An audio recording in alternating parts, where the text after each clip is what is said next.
अस्सलाम वालेकुम दोस्तों, कैसे हो? मुझे उम्मीद है कि आप सब सही हो गए। आज जो हम बात करने वाले हैं, कुछ बड़ी खबरें निकल के आ रही हैं कुवैत से। जो क्या हम बात करेंगे वीज़ा के हवाले से, गिरफ्तारी, चेकिंग और भी सिविल आईडी कार्ड के हवाले से। कुछ कंट्रियों का वीज़ा कुवैत ने जो है वो बंद कर दिया है। ई वीज़ा जो क्या वो लोग अभी वीज़ा नहीं ले पाएंगे।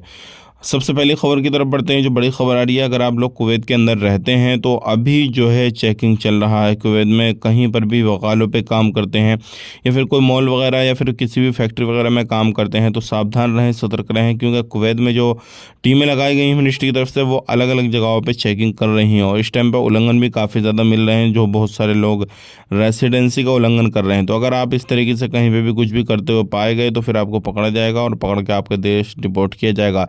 इतना आसान नहीं है कि आपको पकड़ के डायरेक्टली डिपोर्ट किया जाएगा। पहले आपको जेल में रखा जाएगा। जो भी आप काम कर रहे हैं या फिर किसी भी तरीके से कोई उल्लंघन में है तो पहले वो पूरी छानबीन होगी, उसके बाद में कागज़ बनेंगे, फिर आपको डिपोर्ट किया जाएगा। इस प्रोसेस में कम से कम आपका 1 से 2 महीना जाएगा। इस चीज़ का ध्यान रखिएगा।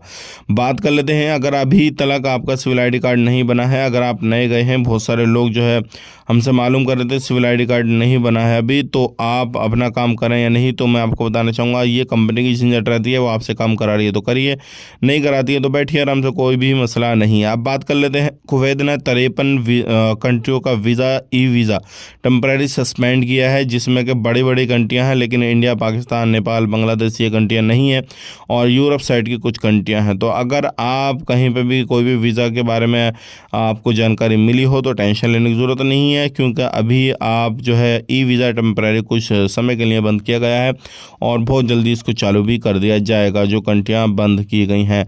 बात कर लेते हैं यहाँ पे अगली खबर की तरफ। जो अगली खबर आ रही है निकल के वो आ रही है, बहुत सारे लोग सवाल कर रहे हैं कि वीज़ा के क्या रूल रेगुलेशन है, इसके बारे में बता दीजिए। तो रूल रेगुलेशन वही है जो पहले थे, कोई भी बदलाव नहीं किया गया है किसी भी तरीके का। तो अगर आप वीज़ा इशू कराएंगे तो जो भी टर्म कंडीशन, जो भी डॉक्यूमेंट्स वगैरह पहले लगते थे वही आपके अभी लगने वाले हैं। इस चीज़ का ध्यान रखिएगा। आज के लिए इतना ही। अगर चैनल पर आप पहली बार देख रहे हैं तो सब्सक्राइब ज़रूर करें और बेल आइकन ज़रूर प्रेस कर दें। कमेंट बॉक्स में अपनी राय बताएं। आप अपना ख्याल, फैमिली और ख्याल, टेक केयर, बाय बाय।